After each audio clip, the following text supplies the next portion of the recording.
একজন পুরুষের সতর কতটুকু? নাভির নিচ থেকে হাঁটুর নিচ পর্যন্ত। যদি এইটুকু সতর সে নিজে না ঢাকে তাহলে সে নিজে হারাম করলো। যে ব্যক্তি সতর খোলা রাখছে সে তো হারাম করছে, যে সতর দেখছে সেও হারাম করছে। আপনি ভাবছেন আমি তো কোনো মেয়েকে দেখছি না, আমি তো একজন পুরুষকে দেখছি, আপনি হারাম কাজে লিপ্ত হচ্ছে। আপনি একজন মুসলমান এমন একজন ব্যক্তিকে সে আদর্শ বানাচ্ছে, রোল মডেল বানাচ্ছে, যার জন্য জাহান্নাম আল্লাহ সুবহানাহু ওয়া তাআলা ওয়াজিব করে দিয়েছে। যে ব্যক্তি যাকে ভালোবাসবে কিয়ামতের ময়দানে তার সাথে তার হাসর নাসর হবে। আপনি যদি মেসি, রোনালদো আর নেইমার এই সমস্ত কাফের যাদের জন্য জাহান্নাম অবধারিত তাদেরকে ভালোবাসেন, তাহলে আপনার জন্য তাদের সাথে হাসর নাসর হবে। আর আপনি যদি বিপরীতে সাহাবায়ে কেরাম এবং আল্লাহ রাসূলকে ভালোবাসেন, আপনার হাসর নাসর তাদের সাথেই হবে। এবার আপনার মর্জি, আপনি কাদেরকে ভালোবাসবেন। আল্লাহ সুবহানাহু ওয়া তাআলা রাসূল বলেছেন, একজন শক্তিশালী মুমিন একজন দুর্বল মুমিন অপেক্ষা আল্লাহ তাআলার কাছে অধিক পছন্দনীয়। তো শক্তিশালী মুমিনের কি থাকবে? ফিটনেস ভালো থাকবে, সে অনেক মেদ হবে না তার পেটের মধ্যে। আমরা তো এখন খেতে খেতে পেটকে বড় করে ফেলি, আমরা আমাদের শরীর চর্চা আমরা মনোযোগী হই না। অথচ রাসূল সাল্লাল্লাহু আলাইহি সাল্লাম স্লিম ছিলেন। আপনারা জানেন কিনা, আমি গত মাসে ৭৫ কেজি ৭২ কেজি ছিলাম। থাকার ফলে এটা কিন্তু স্বাভাবিক, কিন্তু আমার কাছে মনে হচ্ছে এটা স্বাভাবিক না, এটা অস্বাভাবিক। অলসতা চলে আসে। বেশি বেশি করে সাইকেলিং করার পর এই মাসে এসে আমার ৬৭ কেজি হয়েছে। মানে আমি যে অনুশীলনটা করছি, এই অনুশীলন উদ্দেশ্য হচ্ছে আমার শরীর চর্চা, এটা হচ্ছে ইবাদত। আপনি যদি শরীর ঠিক থাকে তাহলে আপনি ইবাদতে মনোযোগী হতে পারবেন। আপনি প্রচুর পরিমাণে লেখালেখি করতে পারবেন, প্রচুর পরিমাণে আপনি বই পড়তে পারবেন, প্রচুর পরিমাণে আপনি ইবাদতে মনোযোগী হতে পারবেন। কিন্তু আপনার ফিটনেস যদি খারাপ থাকে, শরীরের মধ্যে যদি চর্বি জমে যায়, তাহলে আপনি অটোমেটিকলি 10টা সেজদার পরিবর্তে আপনি 2টা সেজদা কিংবা 4টা সেজদা দিতে পারবেন, এর বেশি সেজদা দিতে পারবেন। এটা বিশ্বাস করতেই হবে আমাদের। এর জন্য ফিটনেসও ঠিক রাখা চাই। তো নবী সাল্লাল্লাহু আলাইহি সাল্লাম ফিটনেস ঠিক রাখার জন্য তিনি বলেছেন, পাশাপাশি যাতে মুমিন শক্তিশালী হয়, তিনি বললেন তোমরা তীর নিক্ষেপণ শিখো, পাশাপাশি তোমরা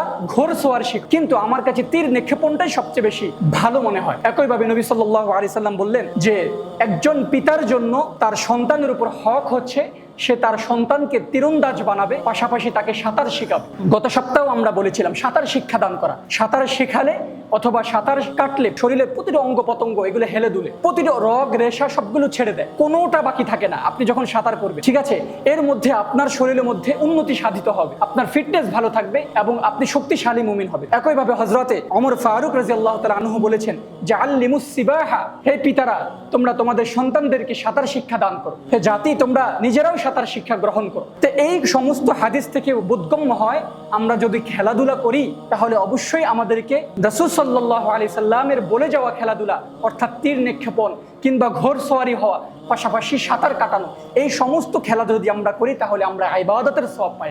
এই সমস্ত খেলায় আমরা ইবাদতের সওয়াব পেয়ে যাব। আর এই সমস্ত খেলা ব্যতীত রেখে যে সমস্ত খেলা আছে, কিছু খেলা আছে কুফরি, কিছু খেলা আছে হারাম, কিছু খেলা আছে ফিস্ক এবং কিছু খেলা আছে বৈধ। এখন এক নম্বর কথা যে কোন খেলা হচ্ছে কুফরি? ওই খেলা কুফরি যে খেলা আপনাকে কুফর পর্যন্ত নিয়ে যায়, ওই খেলা কুফরি যে খেলা আপনাকে কুফর পর্যন্ত নিয়ে যায়। তিরমিজি শরীফের হাদিস, নবী সাল্লাল্লাহু আলাইহি সাল্লাম বলছেন লাইসা মিন্না মান তাশাব্বাহা বিগাইরিনা, যে জাতি আমার উম্মতের মধ্য থেকে যে সমস্ত মানুষ আমাকে ছাড়া, আমাদের আদর্শকে ছাড়া ভিন্ন কোন জাতির অর্থাৎ কাফের, ইহুদি, মুশরিকদের সে সাদৃশ্য গ্রহণ করবে, সে আমার উম্মতেরই অন্তর্ভুক্ত না। নবী সাল্লাল্লাহু আলাইহি সাল্লাম ধমকি দেখছেন।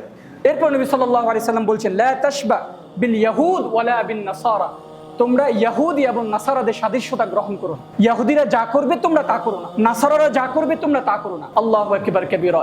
এই হাদিস থেকে কি দৃশ্যমান হয়, কি প্রতীয়মান হয়? নাসারারা যে খেলাধুলার আবিষ্কার করেছে, যে ফুটবল খেলা পুরো বিশ্বের মধ্যে সয়লাব ঘুরিয়ে দিয়েছে, এই ফুটবল খেলার মধ্যে কি আছে বলেন? ফুটবল খেলার মধ্যে সর্বপ্রথম যেটা সেটা হচ্ছে জুয়া। জুয়া হয় না? অথচ কোরআনুল কারীমের মধ্যে আল্লাহ সুবহানাহু ওয়া তাআলা বলছেন ওয়ালা তুসরিফু ইন্নাল্লাহা লা ইউহিব্বুল মুসরিফিন, তোমরা সম্পদের অপচয় করো না, সম্পদের অপচয়কারীকে আল্লাহ সুবহানাহু ওয়া তাআলা পছন্দ করেন। এখানে সম্পদের অপচয় হচ্ছে এবং পাশাপাশি জুয়া হচ্ছে। বিশ্বের যতগুলা ফুটবল খেলা হচ্ছে অথবা ক্রিকেট খেলা হচ্ছে, প্রত্যেকটা খেলার মধ্যে জুয়া আছে।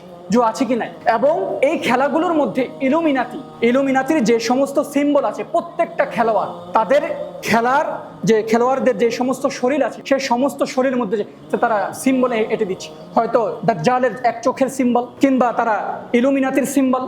পরিপূর্ণ প্রত্যেকটা খেলোয়াড়ের একদম মাথা থেকে পায়ের তালু পর্যন্ত এমন কোনো জায়গা নাই যেখানে তারা ট্যাটু আঁকে না। আপনি একজন মুসলমান এমন একজন ব্যক্তিকে সে আদর্শ বানাচ্ছে, রোল মডেল বানাচ্ছে, যার জন্য জাহান্নাম আল্লাহ সুবহানাহু ওয়া তাআলা ওয়াজিব করে দিয়েছে। আরে ভাই, কাফেরের জন্য জাহান্নাম ওয়াজিব না? কথা বলে না, কাফেরের জন্য জাহান্নাম ওয়াজিব কি ওয়াজিব না? আপনার যে সমস্ত এগুলোর নাম তো এই মিম্বারে মানে আমার নিতে অসুবিধা হচ্ছে, যে সমস্ত মানুষদের জন্য আপনারা কান্নাকাটি করছেন, তাদের খুশিতে আপনারা হাততালি দিচ্ছেন, এই সমস্ত মানুষের জন্য তো জাহান্নাম অবধারিত। কিন্তু কি আজীব হয়ে গেছে মুসলিম উম্মাহের আদর্শের সন্তানেরা, তারা আদর্শ বানাচ্ছে, রোল মডেল বানাচ্ছে একজন অবধারিত জাহান্নামী ব্যক্তিকে। নাউযুবিল্লাহ মিন যালিক। আল্লাহ সুবহানাহু ওয়া তাআলা আমাদের সবাইকে বুঝার তৌফিক দান। যে সমস্ত খেলা দেখা হারাম, যে সমস্ত খেলা হারাম এবং কুফরি, সেগুলো দেখাও হারাম এবং কুফরি। দেখুন, আপনারা যে খেলাগুলো দেখছেন, খেলার মধ্যে তারা যে সমস্ত পোশাক পরিধান করছে, এগুলো একজন মুমিন অপর মুমিনকে দেখতে পারবে? একজন মুমিনের সতর কতটুকু বলেন তো? একজন পুরুষের সতর কতটুকু? নাভির নিচ থেকে হাঁটুর নিচ পর্যন্ত। যদি এইটুকু সতর সে নিজে না ঢাকে, তাহলে সে নিজে হারাম করলো। এবং এই সতর ঢাকা ছাড়া অন্য ব্যক্তি যদি তাকে দেখলো, প্রথমবার দেখে ফেললো, ভুল ফেললো, পুরুষকে দেখলো সতরবিহীন, ভুল হয়েছে, আল্লাহ তাআলা মাফ করবেন। কিন্তু তারপরও তার সাথে খেলে দুলে অথবা স্কিনের মধ্যে তাকে বারবারে দেখছে, বুঝতে পারছেন তো? বারবারে দেখছে, নিজের স্বপ্রণোদিত হয়ে দেখছে, এটা সম্পূর্ণ হারাম হবে। যে ব্যক্তি সতর খোলা রাখছে সে তো হারাম করছে, যে সতর দেখছে সেও হারাম করছে। আপনি ভাবছেন আমি তো কোনো মেয়েকে দেখছি না, আমি তো একজন পুরুষকে দেখছি, আপনি হারাম কাজে লিপ্ত হচ্ছে। একইভাবে এই হারামটাকে যারা হারাম মনে না করে, এই কুফুরটাকে কোনো ব্যক্তি যদি কুফুর না মনে করে, যদি এই খেলাকে সে হালাল মনে করে দেখে, তাহলে তার ইমানই থাকবে না, তার ইমানই থাকবে না। ইমান নবায়ন করতে হবে। কথা কি বুঝতে পারছেন? নবী সাল্লাল্লাহু আলাইহি সাল্লাম বলছেন যে মান শাহিদা মাসিয়াতান, কোনো ব্যক্তি যদি কোনো একটা মাসি অর্থাৎ গুনাহের কাজের সামনে সে সাক্ষী ছিল, থাকার পরে ফাকারিহাহা, সে গুনাহটাকে দেখে সে অপছন্দনীয় করলো, এরা কি সমস্ত খেলাধুলা করছে যেগুলো অপছন্দনীয় গুনাহের কাজ, সে এখানে উপস্থিত আছে কিন্তু সে অপছন্দ করছে। নবী সাল্লাল্লাহু আলাইহি সাল্লাম বলেন কানা কামান গাবা আনহা, কেমন যেন সে এইখানে উপস্থিত ছিলই না, এমনটা ধর্তব্য হবে আল্লাহ সুবহানাহু ওয়া তাআলা। কিন্তু কোনো ব্যক্তি সে 7 সমুদ্র 13 নদী পার হয়ে বাংলাদেশে বসে আর্জেন্টিনা কিংবা ব্রাজিলের খুশিতে সে আনন্দিত হয়, নবী সাল্লাল্লাহু আলাইহি সাল্লাম বলছেন খুশিতে আনন্দিত হয়, তো কয় কেমন যেন সে সেখানে উপস্থিত থেকেছে। তো যে ব্যক্তি উপস্থিত থেকে যে হারামটা করেছে, দূর দেশে থেকে যে তাকে দেখে পছন্দ করেছে, সে তাদেরই শামিল অন্তর্ভুক্ত হবে। নাউযুবিল্লাহ। নবী সাল্লাল্লাহু আলাইহি ওয়াসাল্লাম হাদিস, আপনি হাদিসটাকে ফিট খাওয়াই দেন, তাহলেই হয়ে যাবে। আল্লাহ সুবহানাহু ওয়া তাআলা আমাদের উম্মাহের যুবকদেরকে বুঝার তৌফিক দান করুন।